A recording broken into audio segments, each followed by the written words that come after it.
212 புதிய வளர்ச்சி திட்ட பணிகளுக்கு அடிக்கல் நாட்டவும் 1082 கோடியே 86 லட்சம் ரூபாய் மதிப்பீட்டில் 2,62,864 பயனாளிகளுக்கு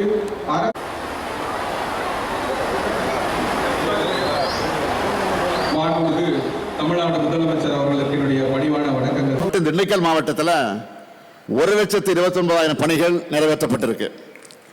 இதனுடைய மொத்த மதிப்பு 3,500 கோடி ரூபாய்.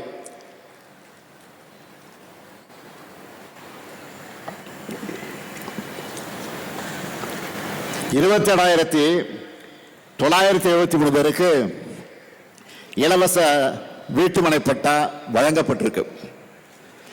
இந்த நிகழ்ச்சியில் 1,00,000 பேருக்கு இலவச வீட்டுமனை பட்டா வழங்கப்பட இருக்கு. நான் பெருமையோடு சொல்றேன், தமிழ்நாட்டிலேயே திண்டுக்கல் மாவட்டத்தில் தான் அதிகப்படியான பட்டாக்களை வழங்குகிறோம். நகர்ப்புற பகுதியில் 2,605 பேருக்கு பட்டா வழங்கப்பட்டிருக்கு. நான் முதல்வன், புதுமை பெண், தமிழ் புதல்வன், கல்லூரி கனவு ஆகிய திட்டங்களின் மூலமா உயர்கல்வியில் சேரும் மாணவர்களின் எண்ணிக்கை 82 விழுக்காட்டிலிருந்து 99 விழுக்காடா உயர்ந்திருக்கு. 72,896 குழந்தைகள் காலை உணவு திட்டத்தில் சத்தான சுவையான உணவை சாப்பிடுறாங்க.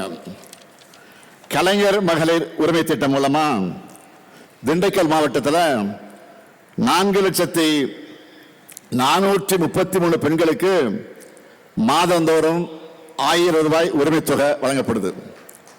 இப்போ இரண்டாம் கட்டமாக 53,179 பேருக்கு கொடுக்கிறோம். புதுமை பெண் திட்டத்தில் 11,858 மாணவிகளுக்கு மாதந்தோறும் 1,000 ரூபாய் கிடைக்குது. தமிழ் புதல்வன் திட்டத்தில் 8,984 மாணவர்களுக்கு மாதந்தோறும் 1,000 ரூபாய் கிடைக்குது. 6,64,000 பேர் மக்களை தேடி மருத்துவ திட்டத்தில் இன்றைக்கு பயனடைந்து கொண்டிருக்கிறார்கள். இன்னுயிர் காப்போம் நம்மை காக்க 48 திட்டத்தில் இதுவரை 9,000 பேரோட உயிர்களை காப்பாற்றி இருக்கிறோம். முதலமைச்சரின் விரிவான மருத்துவ காப்பீடு திட்டம் மூலமா இதுவரை 1,23,000 பேருக்கு உயிர் காக்கும் சிகிச்சைகள் வழங்கப்பட்டிருக்கு. நான் முதல்வன் திட்டம், அந்த திட்டத்தில் 89,000 மாணவர்களுக்கு திறன் பயிற்சிகள் வழங்கப்பட்டிருக்கு. உங்களுடன் ஸ்டாலின் முகாம் நடத்தினோம். அந்த முகாமில் இதுவரை 1,65,000 பேர் பயன்பெற்றிருக்கிறாங்க.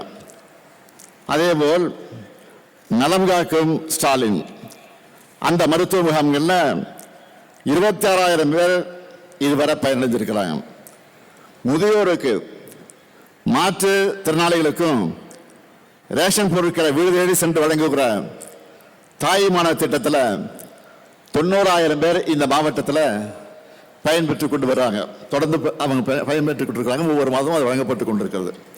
அதேபோல் கலைஞரின் அனைத்து கிராம ஒருங்கிணைந்த வேளாண் வளர்ச்சி திட்டத்தின் கீழ் 64,000 பேர் பயன்பெற்றிருக்கிறாங்க. வெற்றி நிச்சயம் அந்த திட்டத்தில் பயிற்சி பெற்ற 166 இளைஞர்களில் வேலைவாய்ப்பு பெற்றிருக்கிறாங்க. திண்டுக்கல் மாநகராட்சி 6 பேரூராட்சிகள், திண்டுக்கல் மற்றும் கரூர் மாவட்டங்களில் இருக்கக்கூடிய 1,422 ஊரக குடியிருப்புகளுக்கான காவேரி நீரை ஆதாரமாக கொண்ட கூட்டு குடிநீர் திட்டத்தை தொடங்கி வச்சிருக்கிறேன். இதன் மூலமா 8,27,000 பேர் மக்கள் பயனடைய போறாங்க.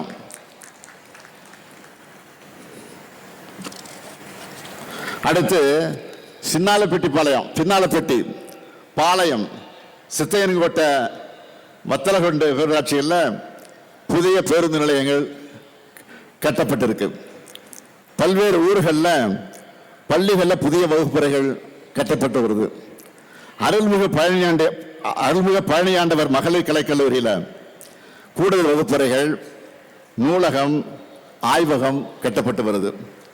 இலங்கை தமிழர் மறுவாழ்வு முகாம், இலங்கை தமிழர் மறுவாழ்வு முகாம், மகளிர் சுய உதவி குழுக்களுக்கான தொழிற்கூடம் கட்டப்பட்டிருக்கு. சிறுமலையில் பல்லுயிர் பூங்கா அமைக்கப்பட்டிருக்கு. இன்றைய விழாவில் அடிக்கல் நாட்டப்பட்டிருக்க மிக முக்கியமான திட்டங்களை சிலவற்றை மட்டும் நான் சொல்றேன். பழனி முருகர் கோயில், அந்த கோயிலுக்கு வரக்கூடிய பக்தர்கள் ஓய்வெடுக்க மண்டபம் கட்டப்படவிருக்கு.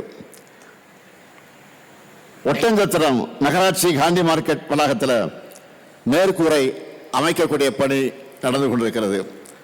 பண்ணைக்காட்டில் துணை மின் நிலையம், ஒட்டஞ்சத்திரம் கோதையரம்புரையில் தானிய சேமிப்பு கிடங்கு, பல்வேறு ஊர்களில் வேளாண்மை கூட்டுறவு கடன் சங்க கட்டடங்கள், பெருமாள் மலையில் பொது சுகாதார அலுவலக கட்டடம், பூம்பாறை, பூலத்தூர்ல துணை சுகாதார நிலையம் உள்ளிட்டவை அமையவிருக்கு.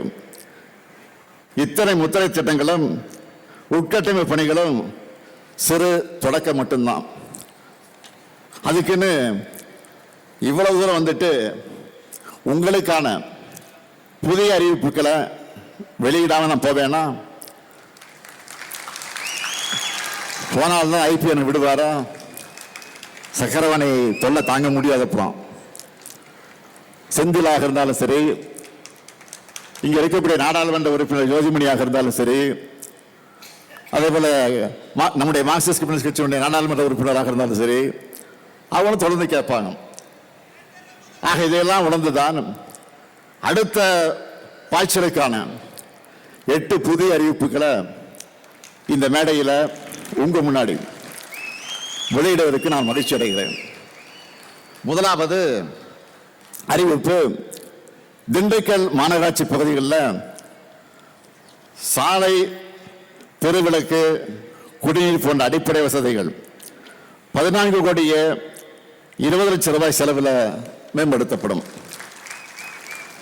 இரண்டாவது அறிவிப்பு, திண்டுக்கல் மாநகராட்சியில் இப்ப இருக்கக்கூடிய பழைய பாதாள சாக்கடை மற்றும் சுத்திகரிப்பு நிலையம் 8 கோடி ரூபாய் மதிப்பீட்டில் சீரமைக்கப்படும். மூணாவது அறிவிப்பு, பழனி தண்டாயுதபாணி சுவாமி திருக்கோயில், புனித தீர்த்தலங்களான இடுமன்குளம் மற்றும் சண்முகாநதி 6 கோடி ரூபாய் செலவில் மேம்படுத்தப்படும். நாலாவது அறிவிப்பு, புதிதாக தொடங்கப்பட்டிருக்கக்கூடிய நத்தம் கலை மற்றும் அறிவியல் கல்லூரிக்கு 18 கோடியே 50 லட்சம் ரூபாய் மதிப்பீட்டில் புதிய கட்டடம் கட்டப்படும்.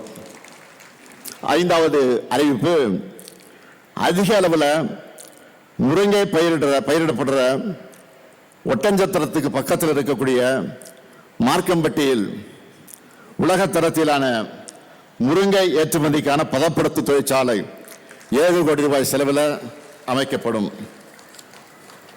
ஆறாவது அறிவிப்பு, கொடைக்கானல் மலைப்பகுதிக்கு வர்ற சுற்றுலா பயணிகளுக்கு 100 ஏக்கர் பரப்பளவுள்ள அனைத்து உட்கட்டமைப்பு வசதிகளுடன் கூடிய உலகத்தரம் வாய்ந்த சுற்றுலா முதலீட்டு பூங்கா கொடைக்கானல் வட்டம் வில்பட்டி ஊராட்சியில் சிப்காட் மூலமாக அமைக்கப்படும். ஏழாவது அறிவிப்பு, கண்விலை கிழங்கு உற்பத்தியில் நம் நாட்டிலேயே தமிழ்நாடு தான் முன்னணியில் இருக்கு. பெரும்பாலும் ஏற்றுமதி செய்யப்படும் இந்த பயிருக்கு நிலையான நியாயமான விலை கிடைக்க சம்பந்தப்பட்ட ஒன்றிய அரசு துறையோடு இணைந்து நடவடிக்கை எடுக்கப்படும். எட்டாவது அறிவிப்பு, ஒட்டஞ்சத்திரம் நகராட்சியில் அதிகமாக குடியிருப்புகள் பகுதிகளில் 17 கோடி செலவில் புதிய கழிவுநீர் கால்வாய் அமைக்கப்படும்.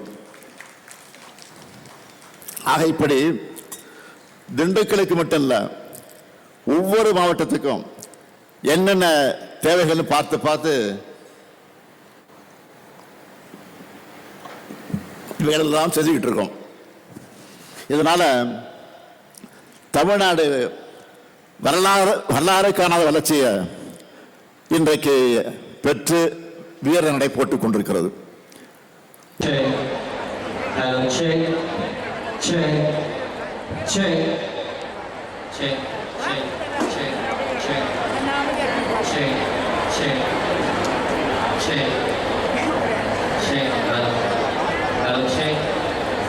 cek halo, halo